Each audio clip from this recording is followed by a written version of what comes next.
Round 3 of the tournament is against Anamag, and I'm dropping Rahn as well. There's a lot of proxies here, so let's talk about them. The Sunlight that has that big base, large base with the 3 little base, that's Hellmouth and Tentacles. Left above that, the 5 large bases is Choosen. There's 2 Harriers behind that Blightbringer being proxied as Shredders. Anamag's back there as well. Choosen are labeled with the bases. And then the BR is the Rotwings. Then those throwy spear dudes are actually the War Spears with Gorag, Rod, and I back there with them. Then we have Mr. Exorcist himself, the Ammock, the Truth Bearer. Scenarios, spread the net. Let's do this. I go first. I run up. Everything is out of the drag range of the tentacles because they have to be in the 8-inch command. Otherwise, they just cease to exist. So you take their 8-inch command, and then you add in their base size, and then you add in their 2-inch reach, and that's where you can be to be safe. I can't remember what that number is exactly. It's like 11.5 or 11 3/8 or something weird like that. I just always remember 12. So everything's out of 12 because I don't want to take any free strikes. And I am set up to try and assassinate him, depending on how she moves. So let's do this.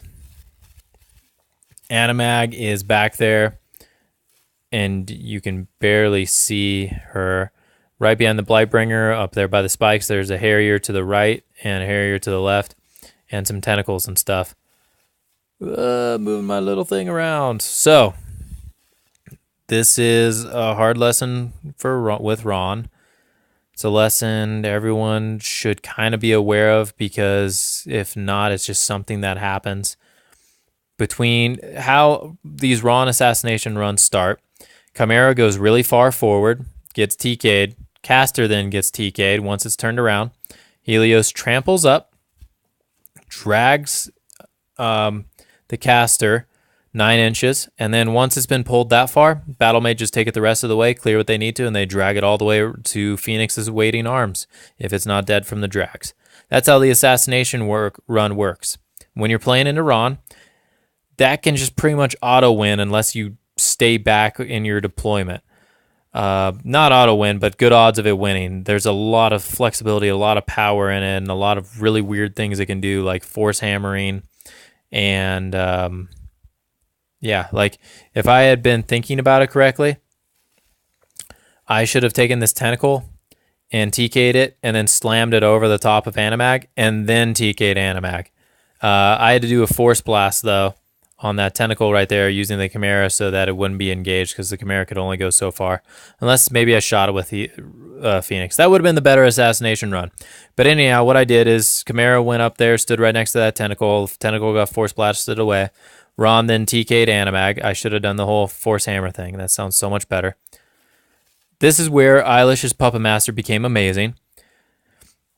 Helios tramples up. That means he can only boost 2 of his 3 gunshots. One of the gunshots has to move the Harrier. The other 2 have to move Anamag.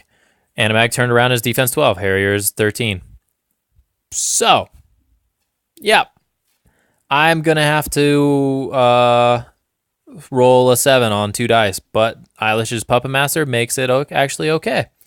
So that happens. I get all 3 of my hits. Harrier gets pushed out of the way. Anamag gets pulled to where that purple proxy is because I hit my 7. I missed it the first time, and the reroll from Eilish makes it happen. And then once that happens, battle mages go up under the Rahn feet, kill some Rotwings, drag Anamag to roughly where the Rotwings are. Helios is somewhere in this spot right here, and he is spun so that Anamag will just not get engaged even though he's knocked down. I imagined that through the polls he'd get knocked down at some point. He does get knocked down by the battle mages. Purple unit of battle mages drag Anamag from where the Rotwings were over here, and she dies somewhere in that process before the rest of my army can do what they need to. If you see Rahn with Helios, you really have to put a lot of effort into where you put your caster until the Rahn assassination pieces have been removed. The first step is the Chimera, the second step is Helios, and the third step is all the battle mages.